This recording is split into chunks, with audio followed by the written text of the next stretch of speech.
सारी द्वंद्वात्मक नाना प्रकार की चिंता, शोक, जन्म मृत्यु देने वाले भव बंधन से बंधे हैं और एक प्रेम बंधन से बंधे हैं। धन्याति धन्य हो भाग्य जिनके हृदय में प्रेम बंधन ने भव बंधन का नाश करके अपना अधिकार जमा लिया। जैसे एक मछुआरा मछली पकड़ने के लिए जाल फेंकता है और फंसा लेता है, ऐसे हमारे युगल सरकार कृपा रूपी जाल फेंका और भव समुद्र में सुख मानकर जो हम किलोले कर रहे थे, फंसा के अपने चरणों में ले आए। कृपा। जैसे व्याध बहुत से हिरणों में किसी एक पर निशाना साधता है और उसको अपने अधीन कर लेता है, वश में कर लेता है, अस्तित्व मिटा देता है उसका, ऐसे ही प्रियालाल की कृपा ने निशाना साधा और संपूर्ण सृष्टि में अपने लोगों को लक्ष्य वेद करके अपने अधीन कर लिया। जैसे कोई राजा बलात् अपराधी को जंजीरों में बांधकर कैद कर लेता है, ऐसे महत अपराध करने वाले अपने को प्यारे जो की कृपा ने बलात् अपने बंधन में डाल करके महासुख प्रदान करना प्रारंभ किया। वहां तो महादुख, यहां तो महासुख। श्रीधाम वृंदावन परम करुणामय कृपामय ये बांध लेता है जीव को, प्रियालाल के अनुराग डोरी से बांध देता है। फिर उसकी सामर्थ्य नहीं है कि इस बंधन को तोड़ सके, बांध लेता है। बड़ा कृपालु महामहिम वृंदावन धाम है। श्रीपाद कह रहे हैं, भव बंधमति सुतुच्छम छेतु वृंदावने मायातः हरि हरि तत्र ममा भूत बंधो प्याचाल्य ईसेन। जिसने वृंदावन का बंधन स्वीकार कर लिया उसके लिए भवबंधन तुच्छ हो जाता है, परवाह ही नहीं रहती। पर धाम का बंधन स्वीकार करना बहुत कठिन है, क्योंकि लोकवत हमारी दृष्टि वही ममता शरीरों में, वही भोगों में सुख बुद्धि, वही पद प्रतिष्ठा, बड़ी दुर्दशा है हृदय की। हम समझते मानव जीवन की यही उपलब्धि है, आए हैं सच्चिदानंद सुख के लिए, मानो महामणि छोड़कर कांच बटोरने में लग गए, कामधेनु का दूध पीने के लिए आए और चावल का धोवन पीने लगे।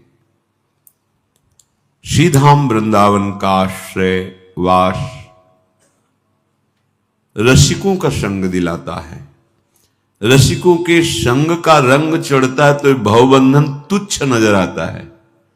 भव बंधुमति सुतुच्छम छेतु, बिना प्रयास के भवबंधन काट दिए गए।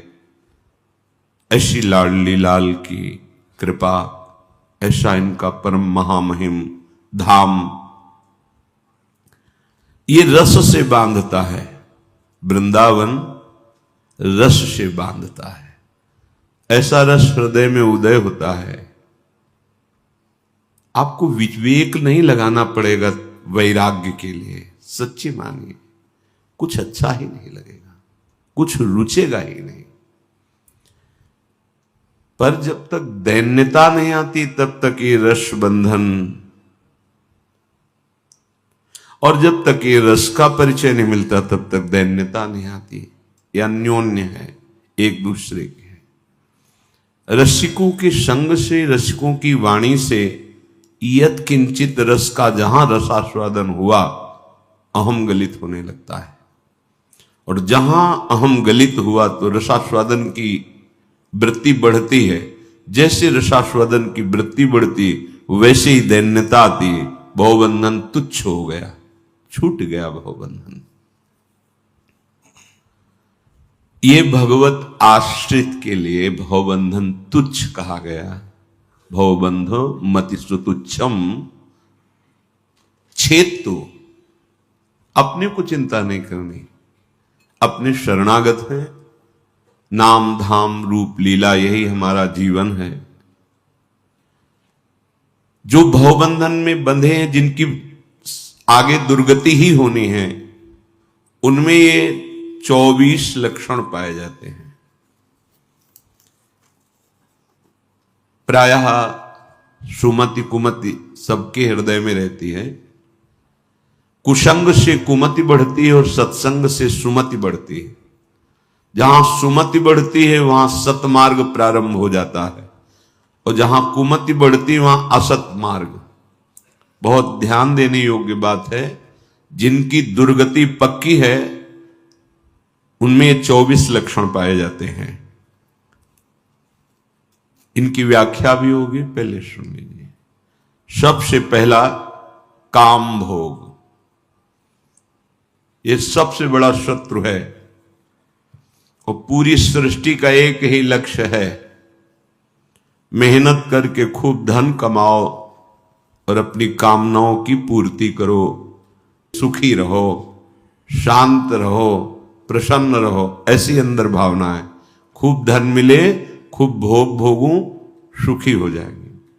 और भगवान कह रहे हैं त्यागात शांतिरनंतरम, त्याग भोग त्याग से शांति प्राप्त होती है। हमारा मन गलत है।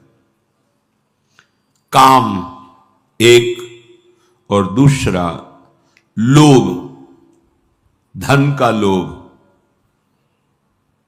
भोग वस्तुओं का लोभ, भोगों की चाह ऐसी बढ़ जाती, इससे वो उससे वो बढ़ता चला जाता है। तीसरा धन में पूर्ण महत्व बुद्धि। चौथा तृष्णा, जो भोगे हुए भोग हैं उन्हें पुनः भोगने की इच्छा। काम लोभ धनोपार्जन तृष्णा। पांचवा असंतोष। छठा परिग्रह। सातवां स्तेय चोरी। आठवां असत्य भाषण। नवां दूसरों की निंदा करना। 10वां बहुत बोलना। 11वां सदैव पर चर्चा करते रहना। 12वां क्रोध। 13वां हिंसा। 14 निर्दयता। 15 चिंता। 16 शोक। 17 अहंकार अभिमान। 18वां मद। 19 प्रमाद। इंद्रियों की दास्ता 20। 21 मन की गुलामी। 22 कुसंगति। 23 स्वेच्छाचार। न शास्त्र की अधीनता, न गुरु की अधीनता, न संतों की वाणी की अधीनता। और 24वां भगवान से विमुख होकर भजन ना करना। ये 24 जिनमें होते हैं बड़ी दुर्गति को प्राप्त होंगे, नरकगामी होंगे। जिसकी दुर्गति होनी ये लक्षण उसमें होते हैं। पहला है काम। काम का पूरा अर्थ होता है कामनाएं, पर अन्य कामनाओं से भी बलवती कामना होती है जनेन्द्रीय भोग की। रसेंद्रीय जनेन्द्रीय दो प्रधान होती हैं। अच्छा अच्छा खाने को मिले और जनेन्द्रीय से भोग करने को मिले। पूरी सृष्टि में यही प्रधान है। पूरी सृष्टि में अंतर से देख लो। जिसने काम वेदना को सहना नहीं सीखा, उसके ज्ञान का अपहरण कर लेता है काम। स्मृति का अपहरण कर लेता है। स्मृति अपहरण होते ही बुद्धि भ्रष्ट हो जाती है और वो ऐसे कामोपभोग करने लगता है जो महापाप कहे जाते हैं। अपने पूज्य संबंधों को भी दूषित करने लगता है। जैसे एक ने प्रश्न किया कि जब हम किसी जवान स्त्री को देखते हैं तो हमारे अंदर भयंकर काम आ जाता है। तो हमने प्रश्न किया, अपनी बहन को देखते हो तो आता है क्या? नहीं। फिर जैसे तुम्हारी बहन तुम्हारे गले लगे तो क्या तुम्हारे कामोत्तेजना जागृत हो जाएगी क्या? बहुत ही राक्षस हो तो बात अलग है, कोई फर्क। मेरी बहन है। आपकी बेटी आपके गले से लगे तो क्या काम भाव आ जाएगा क्या? एक लौकिक पवित्र भाव में इतनी सामर्थ है कि नवयुवती बहन या नव अवस्था को प्राप्त बेटी गले लगे तो भी काम जागृत नहीं होगा। तो जैसे हमारी बहन तैसे दूसरे की बहन, पर वो बुद्धि काम नष्ट कर देता है। लौकिक भाव की पवित्रता काम उत्पन्न नहीं होने देती। फिर भगवत भाव की पवित्रता आ जाए तो त्रिभुवन में कौन काम प्रकट कर सकता है? ये काम सबसे पहला कार्य करता है, ज्ञान का अपहरण कर लेता है और ये पाप में प्रवृत्त कर देता है। बहुत बचने की जरूरत है। गृहस्थ हो, पाणी ग्रहण हो गया तो अपनी पत्नी से वो भी संयम के साथ। ये मानव जीवन कामोपभोग के लिए नहीं मिला है। कोई ऐसा सृष्टि में जीव नहीं है जिनको ये सुख सुविधाएं प्राप्त ना हो। कामोपभोग की, रसेंद्री की, नींद की, ये सब सुविधाएं, अपने बच्चों से प्यार करना, बच्चे पैदा करना, ये पूरी सृष्टि कर रही है। मानव जीवन की दुर्लभता भगवत भजन निष्कामता में है। काम भोग तो पशु पक्षी सब चराचर जगत कर रहा है। तुम्हारी योग्यता सृष्टि पूजा के लिए भगवान ने जो गृहस्थ धर्म दिया, बस संतानोत्पत्ति के लिए। इंद्रियों को संयम में रखकर भगवत मार्ग, विरक्त तो संपूर्णतः इंद्रियों को वश में रखे। जिसके काम के द्वारा अपहृत हो गई है बुद्धि, वो फिर रुकता नहीं, पापाचरण ऐसे करने लगता है जो अक्षम्य अपराधों में आते हैं। भारी दुर्गति करा देता है काम। पूरे जीवन संभाल के चलते चूक कर दी वहीं गिरा देगा। बहुत बहुत इसका बड़ा प्रभाव है काम का पूरी सृष्टि में, यहां से लेकर ब्रह्मलोक तक। चूक किसी से भी करा दे सकता है। नाम है तो काम की ताकत नहीं कि वो उसे भ्रष्ट कर सके।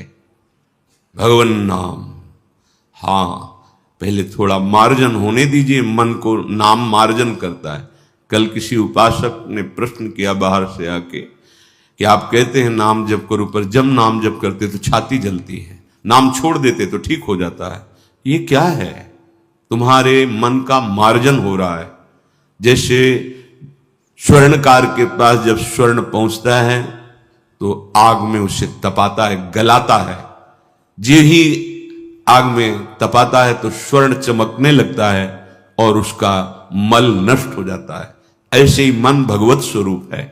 ये कामनाओं वासनाओं से मलिन हो गया है। नाम इस पर अग्नि पैदा करता है तो समस्त ममता मल, वासना मल, कामना मल, ये सब भस्म हो जाता है। इसीलिए सहत सहत बाढ़े भगति, ये सहो। वो जलन दुखदाई नहीं है, प्रसन्न हो। जो तुम्हें अनेक जन्मों में जन्म ले लेकर के दंड भोगना था शारीरिक, वो मानसिक थोड़े से जलन में नाम भगवान निपटा रहे हैं। डरो मत, इस जलन से मत डरो। अगर डर गए तो वो आग की ज्वाला मिलेगी जिसे तुम सह ही नहीं पाओगे। ये तो थोड़ी सी जलन है, थोड़े समय के लिए, जहां निष्पाप हुए आनंद की धारा प्रकाशित हो जाएगी। काम की पूर्ति हुई तो लोभ का प्रादुर्भाव होता है। जो हमें प्रिय लगता है उसे इकट्ठा करना, जो भोग प्रिय लगता है उसके सानिध्य में रहना, यही हमारे बंधन का स्वरूप है। अगर कामना में बाधा पड़ जाती, भयंकर क्रोध उत्पन्न हो जाता है। यह भी वही कराता है, कुछ भी करना पड़े। क्रोध ऐसा पाप प्रकट कर देता है, पूज्य जनों की हिंसा भी करा देता है। जो शास्त्र में निषेध कही गई वो बातें कर बैठता है। कामा संजायते क्रोधा, क्रोधा स्मृति विभ्रमा, स्मृति भ्रंशाद, बुद्धिनाशो बुद्धिनाशात प्रणश्यति। मूल काम दो बातें प्रकट करता है, एक तो भयंकर क्रोध और दूसरा लोभ। ये तीनों बहुत ही घातक हैं। क्रोध आने पर अपने पूज्य जिनके चरण पखार कर उनको पीटते देखा गया। जिनकी वंदना, जिनकी कृपा से भवबंधन मुक्त हो जाए, उनको नाना प्रकार की प्रताड़ना करते, जहर देना आदि आदि करना। कैसा कैसा स्वरूप इन विकारों का है जो सर्वनाश कर देते हैं, और इन्हीं को प्रिय मानकर गुप्त रख के हृदय में संसार में विचरण करता है और समझता है मानव देह की सफलता इन्हीं भोगों में है। अगर लोभ बढ़ा तो कोई भी पाप उसके लिए, सब पाप कर बैठेगा, कोई भी पाप उसके लिए निंदनीय नहीं रहेगा, वो सब बंदनीय लगता है। कुछ भी करो। कैसे कैसे निर्दयी लोग हैं। कोई माता बहन जा रही है, एक छोटी सी स्वर्ण जंजीर के लिए पकड़ा, खींचा, वो रोड में गिरी, क्या उसको कष्ट होगा? उसको कोई मतलब नहीं, एक चंद पैसे के लिए लोभ बढ़ गया। वयोवृद्ध माता पिता हैं, जल्दी पधारे, मैं इनका संपत्ति का अधिकारी बनूं, स्वामी बनूं, मनमानी आचरण करूं, उनके साथ ऐसी जो नहीं करना चाहिए वो चेष्टाएं। ये लोभ और ये क्रोध काम की उपज है। जिसने काम को संयम में कर लिया उसको निश्चित भगवान मिल जाएंगे। ये काम बहुत ही बैरी है। भगवान श्री कृष्णचंद्र जी ने कहा है, ये ज्ञानियों का नित्य बैरी है काम। इसमें सुख है ही नहीं। जो गृहस्थ हैं, अगर वो अनुभव के लिए संसार में, तो देखो आप, हमने कई बार कहा है, जिस समय आप कामोपभोग चेष्टा में हो उस समय नाम नहीं रुकना चाहिए। फिर आप देखना आपको क्या सुख मिलता है। अगर आपके हृदय में उससे राग नष्ट ना करने की सामर्थ्य है तो हमें बताना, आपको वैराग्य हो जाएगा, राग रहित हो जाओगे। आपको लगेगा कि नहीं सुख है, पर आप उसका चिंतन करते हो, भगवत विमुख हो, अपवित्र हृदय है, तो आपको प्रिय लगे, इतना प्रिय कि उसके बिना जी नहीं सकते। ये काम सर्वनाश करने वाला है। अपने पास बहुत से अस्त्र हैं इस काम को मिटाने के लिए। भव जल निधि को नाव, काम पावक को पानी। गरज रहे श्रीमद चतुराशी जी। काम पावक को, कामाग्नि को शांत करने के लिए शीतल जल के समान श्रीमद चतुराशी जी हैं, जिनके एक एक अक्षर में श्याम श्यामा विराजमान। श्याम श्यामा प्रगट, प्रगट अक्षर निकट, प्रगट रस स्रवत अति मधुर बानी। सोजुबानी रसिक नित्य निस्दिन रटत रात दिन। कहत अर सुनत रस रीति जानी, ताहि तज और गाउन कबहू कछु, प्राण रमि रही हरिवंश वाणी। लोभ से बुद्धि मारी जाती है। निर्णय करना बुद्धि बंद कर देती है। वो चोरी कर लेगा, वो हिंसा कर लेगा। कैसी निकृष्ट बुद्धि हो जाती है। छोटी छोटी बातों में सगे भाई, एक भाई दूसरे भाई की हिंसा कर देता है। महत अपराध, महत अपराध। लोभ पास जही गल न बंधाया, सो नर तुम समान रघुराया। जिसने लोभ रूपी फांसी अपने गले में नहीं डाली वो भगवत स्वरूप हो जाता है। वो साक्षात भगवान का अभेद स्वरूप हो जाता है। धनोपार्जन, धन में महत्व बुद्धि, बस धन बढ़ाते जाएं, कैसे बढ़े। ये वृत्ति राक्षस बना देती है, असुर बना देती है पक्का। धर्म से युक्त होकर के अर्थ, इसीलिए सबसे पहले पुरुषार्थ में धर्म है, फिर अर्थ है, फिर काम है, इधर मोक्ष है। मोक्ष और धर्म के बीच में कामना की पूर्ति जिससे होती, अर्थ और काम दोनों रखे गए। अगर धर्म युक्त धन नहीं है तो ऐसी कामनाएं बढ़ेंगी कि बंधन को प्राप्त होते चले जाओगे। धर्मयुक्त धन की कमाई है तो शुद्ध कामनाएं, पवित्र कामनाएं होंगी और वो तुम्हें मोक्ष पद की तरफ बढ़ाएंगी।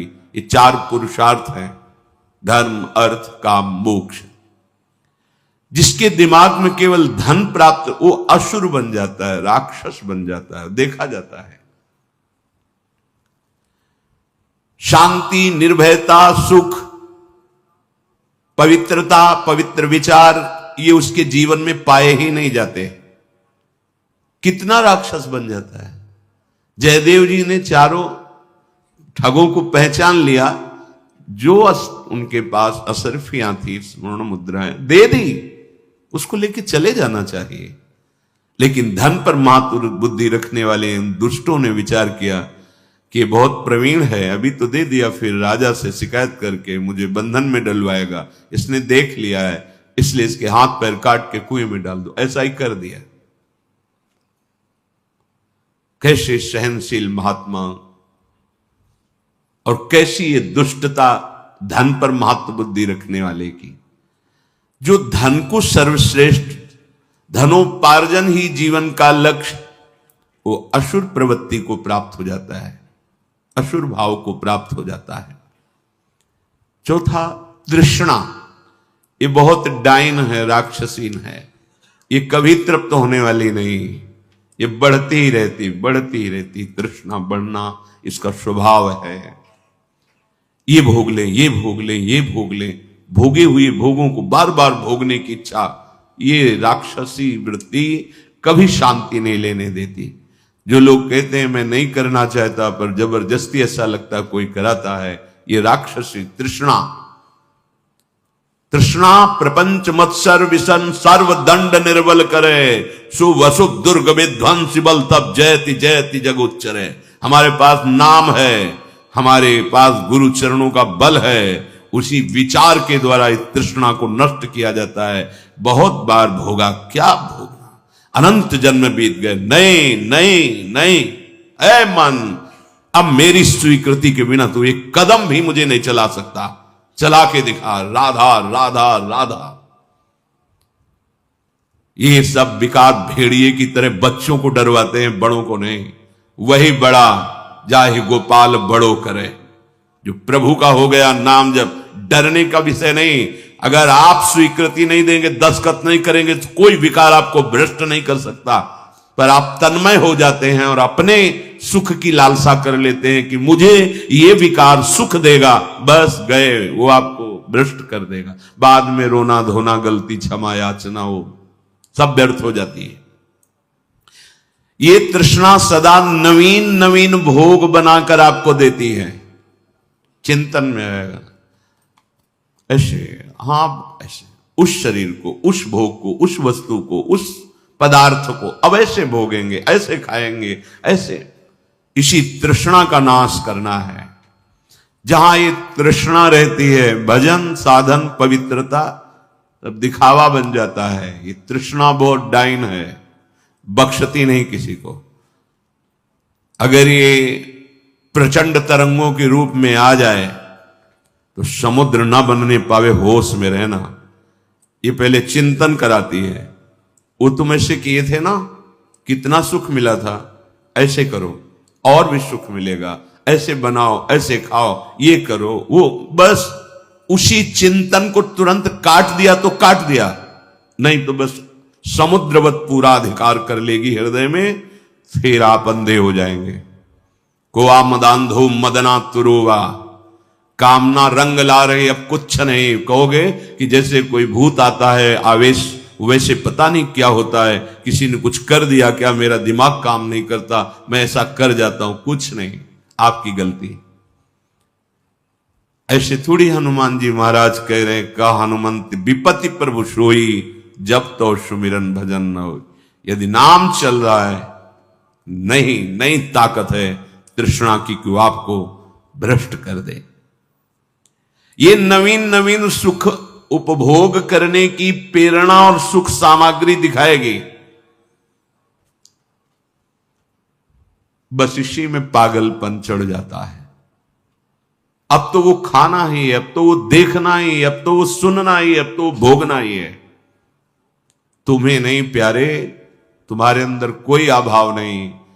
तुम अपने स्वरूप को भूलकर इस तृष्णा के फंदे में फंसकर अपना नाश करने जा रहे हो।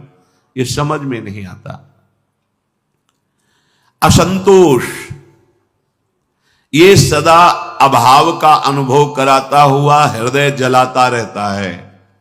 कभी असंतोषी सुखी नहीं हो सकता, क्योंकि कामनाओं की बाढ़ है तो असंतोष बढ़ता चला जाता है। और जहां संतोष होता है वहां कामनाएं नष्ट हो जाती हैं। बिन संतोष न काम न साही, वो अछत काम सुख सपने उनाही। संतोष के द्वारा ही कामनाओं का नाश होता है। अगर कामनाओं का नाश ना हो तो सुख का शब्द स्वप्न में भी अनुभव में नहीं आएगा। कामी पुरुष कभी स्वप्न में सुखी नहीं हो सकता। बहुत ही गंदा हृदय हो जाता है, बहुत ही गंदी दृष्टि हो जाती है। कभी कभी यहां भी दर्शन होता है, ऐसे आकर समाज में बैठते हैं, उत्तर चल रहा है, हमारी दृष्टि पड़ रही, बार बार वो जिधर माताएं बहनें बैठी उधर ही देख रहे हैं। तब लगता है दुर्भाग्य है जीव का, कितना नीच स्वभाव है कि भगवत समुदाय में जहां संत समागम हो रहा है, जहां इतने भगवत स्वरूपों में, वहां बैठ करके भी पापाचरण ही। अरे जहां के उपदेश और संग के रंग से हम इन विषयों पर विजय पाएंगे, वहां भी अपने मन इंद्री को गंदा करने का भाव। तब लगता है मेरे हरि की बहुत बलवती माया है। ये भोगों के प्रति असंतोष, ये सदैव अभाव का अनुभव कराता है, कभी पूर्णता अनुभव नहीं होती। 1 लाख मिल गए तो 1 करोड़, 1 करोड़ मिल जाए, इतना इतना तो भी इतना, ऐसे हर भोग, इसको भोग लिया, उसको भोग लें, इस अवस्था को, उस अवस्था को, इस पदार्थ को, उस पदार्थ। धिक्कार है जीवन। बस इसी में पापाचरण की भारी पोटली तैयार कर लेता है यहां से ले जाने के लिए। असंतोष कभी सुख का अनुभव नहीं करने देता, कभी शांति, कभी विश्राम नहीं। परिग्रह नई नई वस्तुओं का संग्रह करने का स्वभाव, बटोर बटोर कर भोग सामग्री खूब इकट्ठा करूं और खूब भोगूं। परिग्रह ये जिसके हृदय में होता, चैन नहीं लेने देता। ये चोरी भी करवाता है, बड़े अपराध करवाने लगता है। ये सब नाश करने वाले हैं जो 24 दोष हैं। परिग्रह किसी की भी वस्तु चुरा करके अपने प्रयोग, या कैसे भी ढेर सारी सामग्री भोग की इकट्ठा करके और हम उसको भोगेंगे, ऐसा। ये वृत्ति सदा नई नई वस्तुएं पदार्थ बटोरने की चिंता में ग्रस्त रखती है। इससे दूसरों का स्वत्व धन पदार्थ अपहरण करना, चोरी, इससे चोरी। 8वां असत्य भाषण, इससे वाणी का तेज नष्ट हो जाता है। बिल्कुल व्यर्थ की वाणी, बकवास नहीं, वाणी बड़ी मधुर और सत्य होने लगती है अगर आप झूठ ना बोल। क्यों झूठ बोलो, क्या जरूरत है, क्यों डरते हो? आप कहां से बात कर रहे हो? हम अमुक जगह से बात कर रहे हैं। आप खड़े पास में ही पास की गली में झूठ बोल रहे हो। क्यों व्यर्थ में झूठ बोला? क्यों हृदय को मलिन किया? हम यही हैं पर आपसे बात नहीं करेंगे, नहीं मिलेंगे आपसे, क्या है? पर वो ऐसे बोलने की हिम्मत हरि भरोसे वाले को होती है। वो तो विषयों के भरोसे हैं। झूठ पे झूठ, झूठे लेना, झूठे देना, झूठे भोजन, झूठ चबेना। आजकल विश्वास बात पर अपनी नहीं है उसको। वो क्या बोल रहा है, अभी क्या बोल रहा है, क्षण में क्या बदल जाए, क्या बोल जाए, ये मनुष्य जीवन की भारी दुर्बलता है। अगर आप नाम चलाना चाहते हैं जिह्वा में, तो झूठ बोलने पर ध्यान दीजिए कि हम झूठ नहीं बोलेंगे। हम सत्यवादी तो नहीं हैं, पर हम झूठ भी नहीं बोलेंगे। सत्यवादी का भाव आने पर अहंकार आ सकता है, मैं सत्यवादी हूं पर मुझे झूठ नहीं बोलना। नहीं असत्य संपातक पुंजा, गोस्वामी तुलसीदास जी। झूठ बोलने के समान पाप नहीं। क्यों? क्योंकि इसे हम पाप समझते नहीं, वो बढ़ता चला जाता है, वाणी अशुद्ध हो जाती है, निकृष्ट वाणी हो जाती है। अगर असत्य भाषण न बोले तो वाणी में तेज आ जाएगा, जो बोला जाएगा वो वैसे ही हो जाएगा। वाणी बहुत बड़ी सामर्थ्य है। पहले ब्रह्म ऋषियों से बड़े बड़े चक्रवर्ती सम्राट भी डरते थे। क्यों? क्योंकि उनके पास वाणी का वज्र होता था। प्रहार कर दिया तो अमोघ, बचने की ताकत नहीं है। जो मौन रहता है, उचित केवल भगवत वार्ता करता है, वाणी को संयम में रखता है, उसकी त्रिकाल सत्य वाणी हो जाएगी। देर थोड़ी लगती है। गौतम जी ने कहा कि तू पत्थर की तरह पड़ी रही, तुझे पता नहीं चला कि तेरा पति कौन है? वेश बदलने मात्र से तू राजी हो गई? तुझे मेरा स्पर्श पता नहीं, मेरे सानिध्य का तुझे पता नहीं? जा पाषाण हो जा। 1 सेकंड में अहिल्या जी पाषाण हो। नारद जी ने नल को बना, जा वृक्ष योनि को प्राप्त हो, तत्काल शरीर गिरा। और जाकर पर कृपा है कि नंदालय में कृपा है कि भगवान श्री राम के पावन चरणों का स्पर्श, यह है कि मुनिन का क्रोधो मुक्ति दातार। वाणी में सामर्थ्य। असमर्थ हो रहे हो, झूठ क्यों बोलते हो? बस आप विचार, क्यों झूठ बोलते हो? क्या मिल जाता है तुम्हारे सोचते हो कि झूठ बोलकर हम बात बना लेंगे, ठीक है यहां बना लो, वो अपराध आपका आगे बिगाड़ देगा जाके ऐसी जगह जहां तुम्हारे बनाने की सामर्थ्य नहीं रह जाएगी। सत्य बोलो, मृदु बोलो, हितकर बोलो। ऐसा किया, जी गलती हो गई, आप दंड दें या क्षमा करें, ऐसा हो गया, आपका सुधार हो जाएगा, आप पवित्र। बहुत चालबाजी, चतुरता, कपट करके झूठ से हम बात सजा लेते हैं, लेकिन उसका अपराध आगे जाके ऐसा उजाड़ेगा कि आप सजाने लायक नहीं रह जाएंगे। चाहे जितनी कसम खाएं, आपकी बात ही नहीं मानी जाएगी, दंड आपको मिलेगा। बहुत सावधानी की। जिसके अंदर असत्य भाषण है वो नाम जप नहीं कर सकता। अश्लील वचन बोलने वाला और झूठ बोलने वाला निरंतर नाम जपक नहीं हो सकता। नाम उसकी जिह्वा पे चलेगा ही नहीं, क्योंकि पापवंत कर सहज स्वभाव, भजन मोरते भाव न का। अगर आपका भजन बढ़े और भजन बचे और भजन पचे तो झूठ बोलना छोड़ो। किस बात के लिए झूठ बोलते हो? क्यों बोलते हो? कहते व्यापार में जरूरी है बोलना। कैसा व्यापार? अरे हम इतनी की वस्तु लाए, इतनी को बेचते, तुम्हें लेना हो लो, नहीं तो ठीक है। हरि भरण पोषण करने वाले वो आएंगे तुम्हारे ग्राहक बनकर, क्योंकि तुम सत्य पे चल रहे हो तो सत्य तुम्हारा व्यापार बढ़ाएगा। अभी तुम असत्य से चल रहे हो तो तुम्हें लगता है कि हमने 500 रुपया मुनाफा कर लिया, पीछे आएगा 5 लाख का हिसाब। ऐसे रोग बढ़ेंगे, ऐसी समस्याएं आएंगी बेमतलब, ऐसे कि 5 लाख से ले जाए। जोड़ते रहो, झूठ बोल बोलकर पाप इकट्ठा करते रहो और दुख भोगते रहो। लास्ट समझो इस माया बंधन का। तो असत्य झूठ बोलना, उपासक तो सावधान ही रहे। क्यों झूठ बोलते हो? क्या कमा लोगे? क्या कमाने आए हो?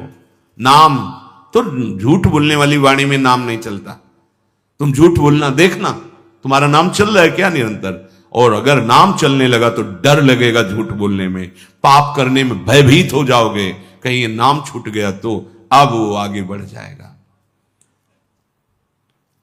9, पर निंदा, दूसरे की निंदा। एक स्वभाव बनता जा रहा है लोगों का, समझ ही नहीं पा रहे कि हमसे पाप हो रहा है। जहां बैठे तो किसी की भी निंदा करना शुरू कर देते, चाहे वो साधु हो चाहे वो वैष्णव हो।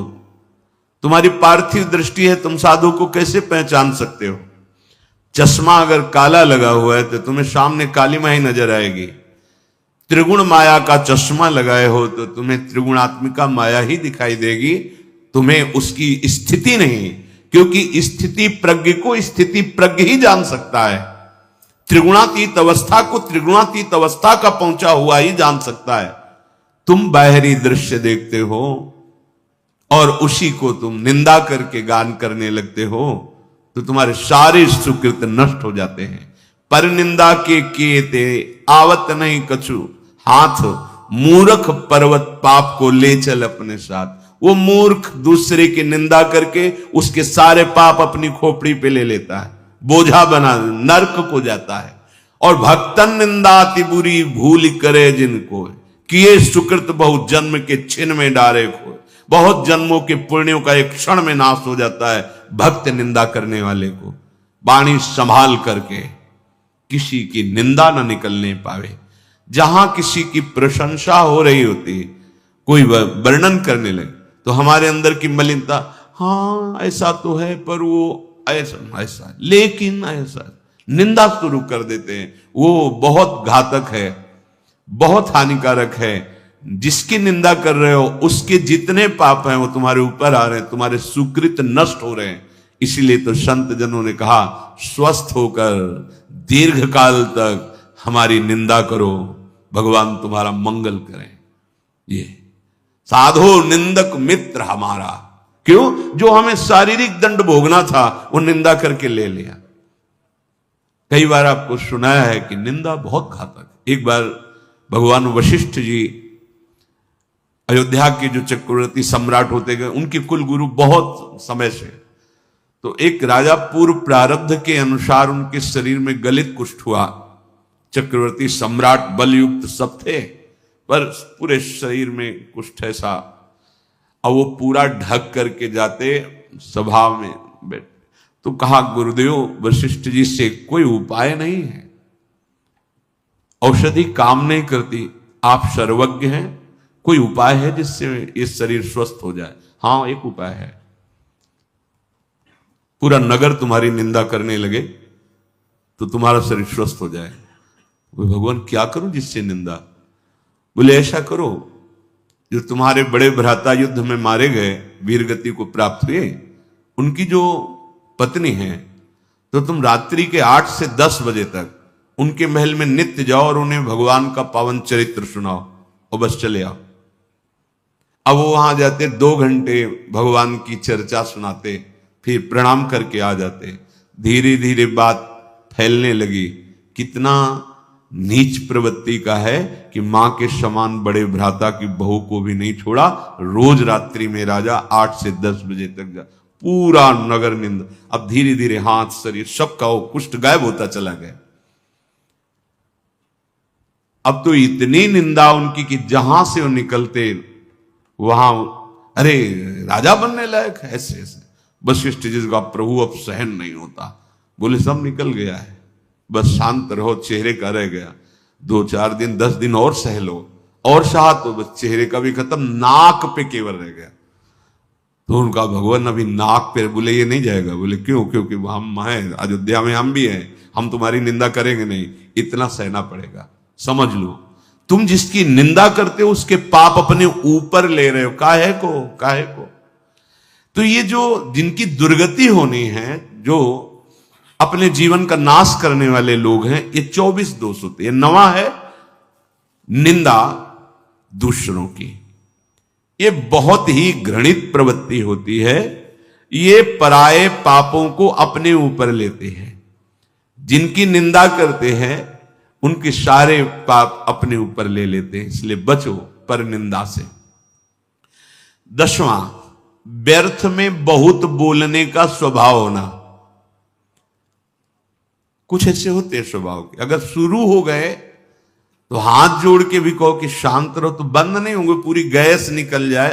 और बेमतलब की बात है, ऐसे है, बेमतलब की बात है, मतलब कोई उनका अस्तित्व तो नहीं है। पीछे बीती बातें, व्यर्थ की कल्पनात्मक बातें, आगे की कल्पनात्मक बातें, जिनका कोई अस्तित्व तो नहीं। बचो ऐसे लोगों के संग से। आप अपनी वाणी को तो संभालें ही, ऐसे कुसंग का भी त्याग करें। बहुत बोलने से शक्ति क्षीण होती है, वाणी अपवित्र होती है, समय नष्ट होता है, बुद्धि भ्रष्ट होती है। बोले चले जा। वाणी एक अमूल है, जो कोई बोले जान, ये तराजू तौल के तब मुख बाहर आन। ताते मौन रहनो उचित है, जब बोले तो भगवत चर्चा या उसकी समस्या का समाधान, सत्य को जानने, नहीं तो बस राधा राधा राधा। कम बोलो, जरूरत क्या है, उचित उत्तर दे दो, नहीं तो नहीं। हमने देखा है महापुरुषों को। प्रणाम, राधे श्याम, श्री हरिवंश, देखा भी नहीं, उत्तर भी नहीं, मन से कर दिया, उधर देखा भी नहीं। बात कर रहे हैं,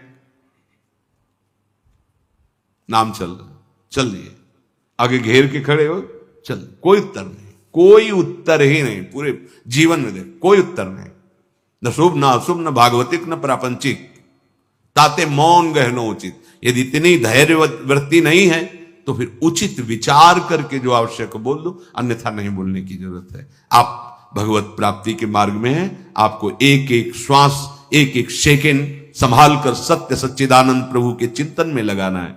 पर ये जो दुर्गति को प्राप्त लक्षणों वाले हैं, ये बस व्यर्थ की बातें बोलते रहते हैं। बहुत बोलने से तुम्हारी शक्ति क्षीण होती है, तभी जो बहुत बातें बनाने वाला होता है वाणी का प्रभाव नहीं पड़ता। नहीं, एक बार जो हृदय से अनुभव करके बोलो, पूरे विश्व में छा जाएगा, और भला तो आपकी वाणी जाके उसको प्रपंच से निकाल लेगी। ब्रह्म ऋषियों की वाणी ऐसी सामर्थ्यशाली होती, बहुत शांत, निरंतर भगवत चिंतन हो, जो बोले तो हृदय की ग्रंथि को खोले, वो वाणी। जो चार लोग बैठ करके भगवत विमुख चर्चा करते रहते हैं, बहू बेटी परिवार इनकी उनकी, ये समय को नष्ट करते हैं, व्यर्थ का समय जाता। ऐसे लोगों के बीच में न बैठना चाहिए न सुनना चाहिए। बस वही देखो, कभी ऐसे लोग जब बैठे हों, उनकी चर्चा हो रही हो, तो वहां एक बार भी राम कृष्ण हरि कोई नाम नहीं होगा, कोई भगवत चर्चा नहीं, बस वही घर द्वार परिवार प्रपंच सब वही चलता रहता है। बचो इस माया के बंधन से, काटो नाम के कीर्तन से, काटो इसे भगवत गुणगान गायन से। ये अपवित्र जिह्वा व्यर्थ का भाषण निंदा पर चर्चा करने न पावे। राधा राधा रा, थका दो इसको। ब्रह्मचर्य नहीं है, संयम नहीं है, पवित्रता नहीं है, तो आवाज में दम नहीं होगी। के करोगे, आवाज में दम होती है तभी होगी जब आप संयम से चल रहे हो। ऐसे थोड़ी जीवन रखा जाता है। साधु का जीवन दिव्य होता है। ये अन्न और जल से पोषण केवल पार्थिव शरीर का होता है, भगवत चिंतन से पोषण होता है साधु का। कई कई दिन भोजन न मिलने पर कभी ऐसे थोड़ी कि मुंह उदास हुआ हो। मुख प्रसन्न तन तेज विराजा। भगवत मार्ग के पथिक हो, छू जाए तो करंट सा लगे, उसके जीवन का परिवर्तन हो जाए। दृष्टि भर के देख लो तो उसके पापों का नाश कर दो। तुम भगवत पार्षद हो, पर वो सामग्री है तुम्हारे अंदर, पर जागृत नहीं कर रहे। ये जो समय को नष्ट करने का स्वभाव बन गया है, व्यर्थ की बातें, व्यर्थ की क्रियाओं, भाई छोड़ो। तुम्हें चुभता नहीं? एक बार नाम छूटता है, तुम्हें जलन नहीं होती? तुम्हें परेशानी महसूस नहीं होती कि हमारा उद्देश्य तो निरंतर नाम जप है, नाम कैसे छूट गया? तद्स्मरणेन परम व्याकुलते थी। चलो ना परम व्याकुलते तो केवल व्याकुलते थी ले आओ। तुम्हें यह तो पश्चाताप होना चाहिए कि नाम छूट रहा है, हम व्यर्थ की बात में समय नष्ट कर रहे हैं, नाम छूट रहा है। ये जो परिचर्चा करते रहते हैं, इनका राग द्वेष पुष्ट होता रहता है, और जिसका राग द्वेष पुष्ट होता है दुर्गति पक्की है। 12वां क्रोध, ये बेहोश करके असुर बना देता है। क्रोध वाणी का रंग बदल जाएगा। जहां क्रोध का प्रादुर्भाव हुआ तो रुक्ष वाणी, कठोर वाणी, तीखी वाणी, हृदय को बेधने वाली, समझ जाओ क्रोध आ गया। अशुद्ध भाषा प्रारंभ हो जाएगी, कठोर भाषा होने लगेगी, ऐसी तीक्ष्ण जो हृदय को बेध दे जाकर। और अगर ना संभल पाया तो बुद्धि फिर हिंसा पे उतर जाएगी, मार पीट, जान से मार देना।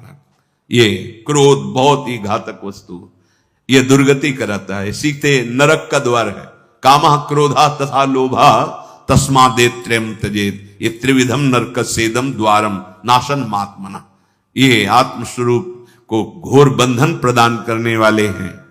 क्रोध, जब क्रोध आवे तो मौन का आश्रय पक्का लो।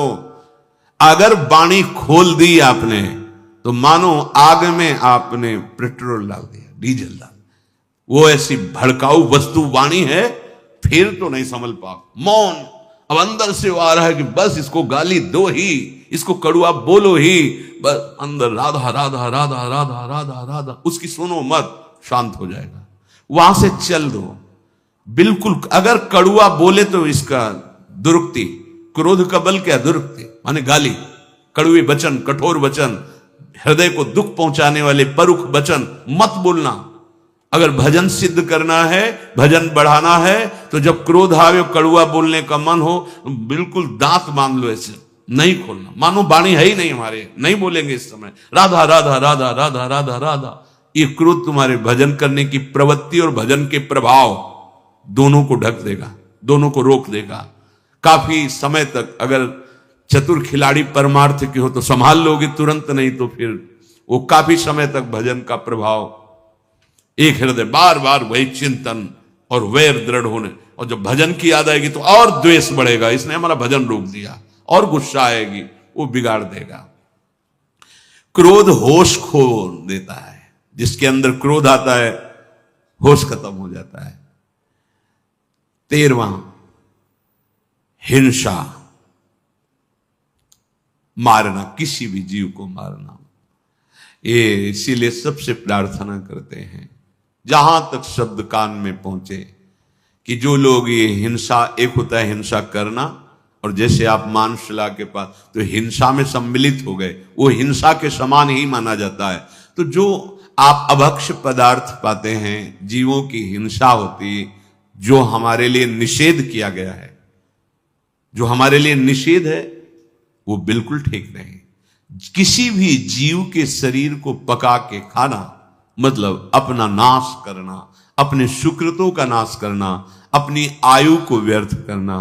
भूल जाओ कि तुम बलशाली हो, कितने बलशाली हो, काम पर विजय प्राप्त करके दिखाओ, क्रोध पर विजय प्राप्त करके। लोभ मोह मद मत्सर तो तुम्हारे बल को समझे, शरीर बलशाली है, भोग तुम्हें गुलाम बनाए हुए, तुम समझते हो विश्व विजेता। नहीं नहीं, मानो देह विषयों पर विजय प्राप्त करके भगवदानंद के लिए मिला है, और वो बल मिलता है पवित्र आचरण, पवित्र भोजन और भगवान नाम जप। इसीलिए सबसे प्रार्थना करते हैं, ये भूल भुलैया में मत भटको, तुम अविनाशी अजर अमर शरीर वाले नहीं हो, मरेगा तुम्हारा शरीर, और तुम जो ये पाप आचरण कर रहे हो भोगना पड़ेगा। अभी जो तुम तर्क उपस्थित करते हो कि हम नहीं खाएंगे तो कोई तो खाएगा, इसलिए हम ही खा लेते हैं, तर्क रखता है आत्मा की इच्छा को नहीं दबाना चाहिए। हाँ, अपनी आत्मा में कोई इच्छा ही नहीं होती, मूर्ख हो तुम, आत्मा समझते किसको? अरे आत्मा भगवान का स्वरूप है, इच्छाएं मन है, और इनकी इच्छाओं को नहीं दबाओगे तो परिणाम में जेल, अस्पताल, नर्क पक्का, लिख लो कागज में। मत दबाओ अपनी इच्छाओं को, फिर देखो इच्छाओं का तांडव तुम्हारी दुर्गति ऐसे करेगा कि फिर दबाना क्या है, फिर भूल जाओगे इच्छा करना, ऐसा दंड मिलता है। हिंसा ये महापाप है। कोई भी ग्रंथ, कोई भी पंथ आदेश नहीं करता किसी जीव को कष्ट देने का। आचार्यों की, महापुरुषों की वाणी का अर्थ गलत निकाल करके हम मनमानी आचरण करते हैं, किसी भी महापुरुष के। एक बार काशी से वृंदावन जब आ रहे थे, तो जहां मैं बैठा ला, तो वहां कुछ अन्य धर्मावलंबी बैठे थे, बड़े ही सभ्य, लाल कपड़े हमारे, जटाएं यहां तक, नई अवस्था, सब खड़े हुए, और वो ऐसे बांधे हुए ऐसे थे, तो अनुमान लगाया कि अन्य धर्मावलंबी हैं। तो अब उसी में हमें बैठना था, पूरा बोगी उनसे भरी थे। उनमें था एक अपनी हिंदी भाषा बोलने वाला, तो वो लोग अपनी भाषा बोलते, तो उसने प्रश्न किया कि आप से कुछ बात करना चाहते हैं, जो ये बोलेंगे वो हम आपको बताएंगे, जो आप बोलोगे इनकी भाषा में हम बताएंगे। बोले, पूछ रहे हैं कि आप फकीर हो? तुम कहा वैराग्य मार्ग के पथिक हैं। हाँ। आपको ग्रंथों का ज्ञान है? वह जितना गुरु ने सिखाया है उतना ज्ञान है। तो हमने कहा आपको अपने ग्रंथों का ज्ञान है? कहा। तो हम कहा क्या आपका ग्रंथ आदेश करता है किसी भी जीव को दुख देना? कहा नहीं, उनके वचन थे। कहा हमारे ग्रंथों में तो सबसे बड़ा धर्म माना गया है किसी भी जीव को दुख ना देना, हिंसा ना करना, तो क्या आपका धर्म ऐसा आदेश करता है कि किसी की हिंसा करे, किसी को दुख दे? नहीं, ऐसा नहीं करता। वो बोले, उनकी जो वाणी का सूत्र था वो बोले, और वो हमें उसकी टीका करके हिंदी करके बताया कि ऐसा नहीं है। तो हमने तो कभी पढ़ा नहीं, पर उनके मुख इतना सभ्य वर्ताव, उन फकीरों का इतना सुंदर वर्ताव कि हृदय झुक गया। बहुत सुंदर देखने को मिला। साधुता किसे कहते हैं? जो आचार्य वाणियों पर चलता है, वास्तविक अर्थ समझता है, तो कोई भी महापुरुष किसी भी जीव को दुख देने का आदेश नहीं करते हैं। हां, जो उसका अर्थ ना समझ के अपनी मनमानी उसका अर्थ करे, वो बात अलग होती है। तो हिंसा ये महापाप है। कोई भी धर्म नहीं सिखाता कि तुम हिंसा करो। फिर 14 जो नंबर उसमें कह रहे हैं, जो पशुओं का, अन्य जीवों का निर्दयता पूर्वक मार करके आहार करना, ये निर्दयता, ये बहुत ही हानिकारक है, बहुत हानिकारक है। बिल्कुल समझ जाओ। अभी आपको छूट मिली है, खेती आपके नाम है, जो चाहो बोलो। फसल जब काटोगे तब समझ में आएगा। अभी बीज पड़ा है, आग लगा दो, फसल होने ही नहीं पाएगी। आग लगा दो। ज्ञानाग्नि या प्रेमाग्नि, दो ही ऐसी हैं जो तुम्हारी कर्म रूपी शुभ अशुभ फसल को भस्म कर सकती है। किसी दूसरे में ताकत नहीं। या तो शुद्ध बोध और या महामहिम उज्जवल शुद्ध प्रेम, भगवत चरणारविंद। ये दो ही बातें तुम्हारे कर्म रूपी फसल को नष्ट कर सकती। नहीं, भोगना पड़ेगा निश्चित। 15वां, चिंता। ये सदैव हृदय को जलाती रहती है। भय, ऐसे बेमतलब का, कहीं ऐसा ना हो जाए, कहीं ऐसा ना हो, ऐसा हो जाता, अगर कहीं ऐसा हो। हमने देखा है कितनी चिंता, कितनी चिंता। भगवत चरणारविंद का जो आश्रय नहीं लिए, चिंता ही चिंता। कैसे आप देखो ना, अपने हृदयों में देखो, चिंता ही चिंता। और अगर निश्चिंतता आती है तो हरि चरणों का आश्रय, लाडली जी के चरणों का आश्रय। ये चिंता रूपी अग्नि सबको खोखला कर देती, जला देती है। बहुत बहुत चिंता। क्यों आ रही चिंता? क्योंकि भगवान से विमुख जो करना चाहिए वो किया नहीं, और जो नहीं करना चाहिए वो किया, इसीलिए चिंता आपको जला रही है। जिनका दुर्गति होना पक्का है, उनके हृदय के लक्षण बताए जा रहे। 15वां, चिंता। 16, शोक ग्रसित हो जाना। हर समय शोकित रहता है। जो बना करके सुख के विधान खड़ा करता है, वही भ्रष्ट हो जाता है, नष्ट हो जाता है। क्योंकि पूर्व पाप इतने प्रबल हैं, और शोक से ग्रसित रहता है। देखा गया, जैसे अन्न बेचा, कुछ आभूषण बेचे, विचार बनाया कि 2-4 भैंस पाल लेंगे, वो दूध होगा बढ़िया। वो गांव में वो बीमारी चलती है पशुओं की, वो एकदम लगी, एक गई, 2 गई, 3 गई, 4। अब शोक। अन्न भी बेच दिया था जो अधिक था, आभूषण भी बेच दिए थे, सोचा था 4 का दूध निकले, खूब पैसा आने लगे, बड़े बैठा है। कर्म, पीछे का कर्म, वो तुम्हें कभी सुखी नहीं रहने देगा। वर्तमान का कर्म तुम्हें निश्चिंत नहीं होने देगा, निशोक नहीं होने देगा। शरणागत में सुना था, निश्चिंत होना, निर्भय होना, निशोक होना। ये मोहग्रस्त होकर कर्तव्य अकर्तव्य का विवेक छीन लेता है, शोक। अब कैसे जिए? आप तो जैसे भी, फिर उसके पास ऐसे माया अपने पार्षद भेजती है। दांव लग गया ना, तो एक बार में तुम सुखी हो जाओगे। बस दांव नहीं लगा, दांव फेल हो गए, पहुंच गए कारागार में, आजीवन कारावास। दुख ही दुख, शोक ही शोक। इसीलिए बिना भजन किए इन दुर्गतियों से बचना बहुत कठिन है। इसलिए भजन जरूरी है, बहुत जरूरी है जीवन में, भगवान का आश्रय और भजन। 17वां, अहंकार। ये समस्त दुखों का मूल है। ये भगवत विमुख के हृदय में बिल्कुल बट वृक्ष की तरह फैलता रहता, जैसे बट वृक्ष की दाल, उसमें फिर जड़, फिर वो और आगे, फिर जड़, ऐसे बढ़ती रहती है। अहंकार की वृत्तियां इतनी बड़ी होती हैं। ये मूल है संस्कृति का, जन्म मरण चक्र का मूल है ये अहंकार। और ये केवल गुरुचरण आश्रित का ही क्षय होता है और अन्य नहीं, अन्य साधनाओं से नहीं होता। जो भी साधना करे पुष्ट होता रहता है। जो गुरु आदेश से चलता है, तभी कहा चाहे शिव बिरंच सम होई गुरु बिनु भव निधि तरह न कोई, क्योंकि उसको लगता है कि जिन्होंने आदेश किया वही भजन करवा रहे हैं, उन्हीं का बल है। हम तो जब तक उनकी कृपा नहीं थी तो क्या थे, हम जानते थे। ये सब गुरु कृपा है, ये सब इष्ट कृपा है, ये सब सत्संग की कृपा है, ऐसा उसके अंदर आता है। तो बड़े से बड़ा साधन भी करता है, पर अहंकार नहीं होता। अहंकार समस्त बंधनों का मूल है। शरीर को लेकर के सारा व्यवहार इसी अहंकार से होता है। आखिरी में ये नाम पे फंसा देता है, मेरा नाम हो जाए, ऐसा कुछ करूं मेरा नाम हो जाए। अगर कहीं कोई शुभ कर्म करने का अवसर मिला तो ईंट पत्थर में नाम लिखवा देना, पंखे की पंखुड़ी में नाम लिखवा देना, पूरा पता। और ऐसे ऐसे लीलाएं होती कि हंसी आती है कि स्वयं अखिल कोटि ब्रह्मांडों के स्वामी आए, उनका तो तुम नाम नहीं जप रहे हो।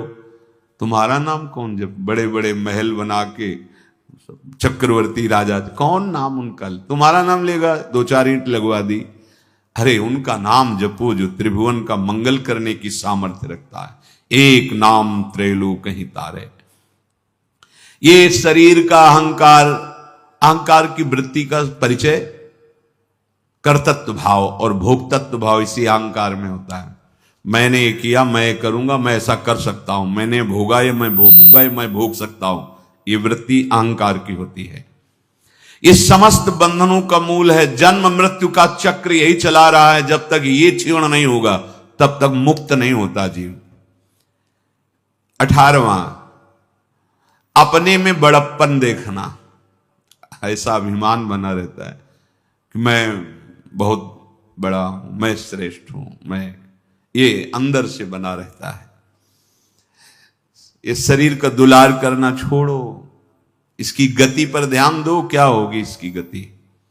ये दुलार करना बिल्कुल उचित, भगवत सेवा में काम आ रहा है। भगवत भजन में आहार विहार उचित, निद्रा उचित, अपने कर्तव्य का उचित कर्तव्य का पालन और भजन। इसकी सुख सुविधाओं में मत फंसो कि ये शरीर कोई सुखी, ये दुख का घर है, दुख की जड़ है। भजन कर लो, इस जड़ को काट दो।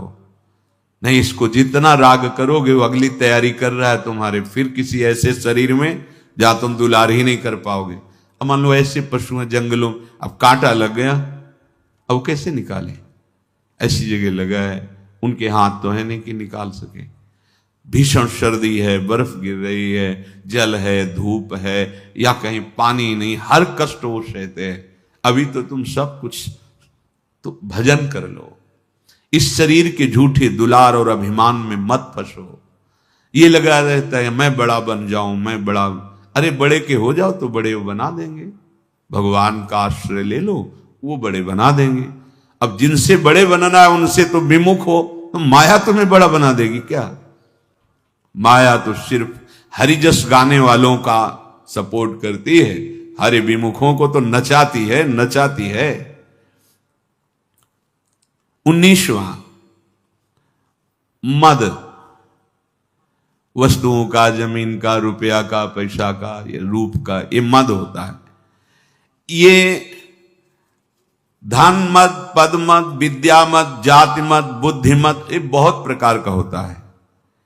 ये बुद्धि के तेज को नष्ट कर देता है। जो प्रवीणता है, जैसे अभी बुद्धि तो बहुत है लेकिन प्रवीणता नहीं, फंसने में प्रवीण है, मुक्त होने वाली प्रवीणता नहीं।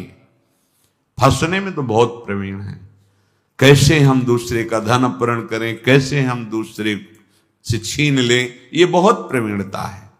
ये मद बहुत हानिकारक है। जिसके हृदय में मद होता है उसकी निश्चित दुर्गति होती है।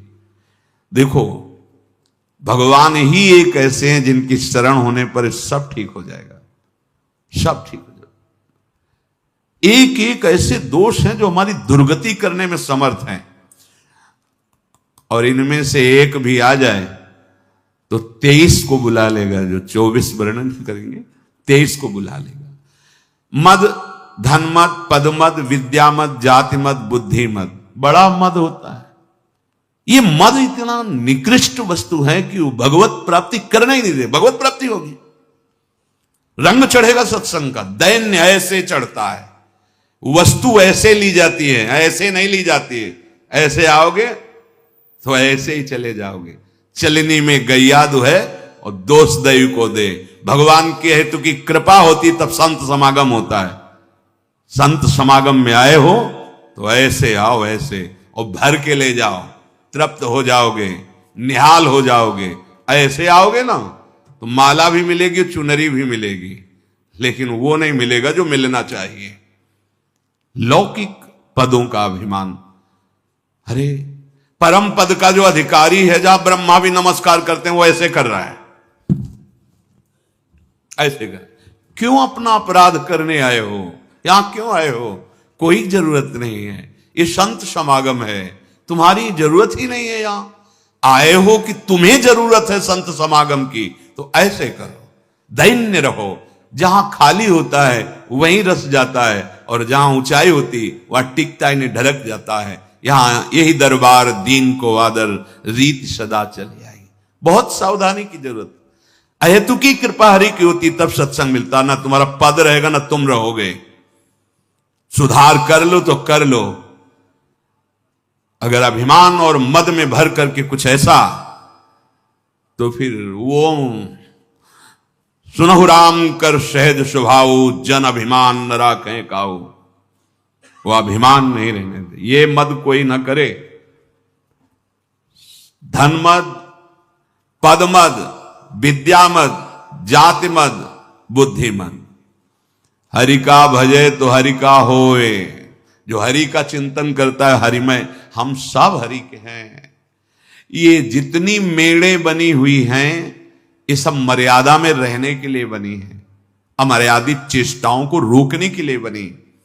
हम उसी परब्रह्म परमात्मा के अंश हैं जो परम पावन है। कुछ नहीं, ये सब मर्यादाएं जाति पाति कुल कर्म धर्म व्रत संस्कृति हेतु अविद्यानाशी चातुर्वर्ण मया सृष्टा गुण कर्म विभागसा, ये मेड़ बनी है कि आप अपनी मर्यादा से चलकर इससे ऊपर उठ जाओ, यही ना बने रहो। इससे ऊपर उठने के लिए भगवान के शरणागत होने पर किसी की कोई जाति विद्या कुल वैभव नहीं देखा जाता। एकमात्र हम सब भगवान के अंश हैं। सतमार्ग, ये व्यवहार की सिद्धि के लिए व्यवस्थाएं हैं, ये परमार्थ की सिद्धि के लिए नहीं। परमार्थ में एक है, एक। अगर वो राधा बोला तो उसकी चरण रज लेने का मन होता है। वो कौन है? मेरे प्रभु का अंश, बस इतना मेरा परिचय है। किस धर्म का, किस जाति का, किस पक्ष का कोई परिचय नहीं।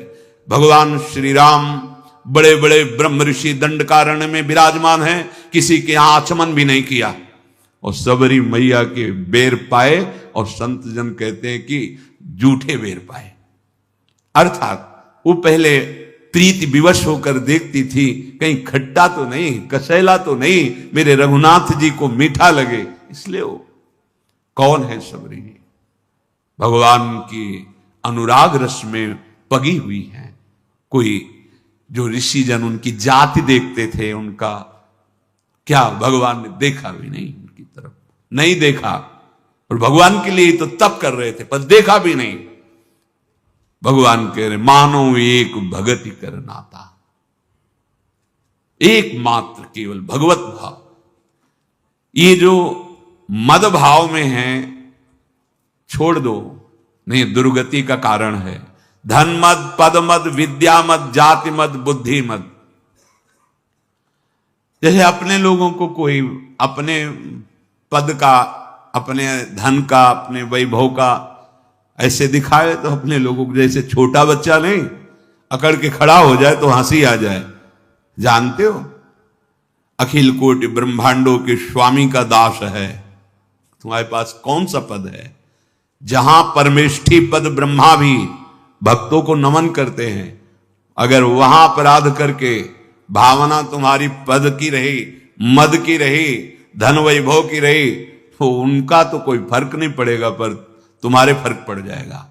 क्योंकि तुम प्रकृति को अपना स्वामी, प्रकृति में अधीन, और वो हरि को अपना स्वामी और हरि के अधीन। प्रकृति में ही तो सब पद हैं, सब वैभव हैं, सब संपत्तियां तुम्हें दिखाई दे रही। इसलिए मद जो है वो नाश ही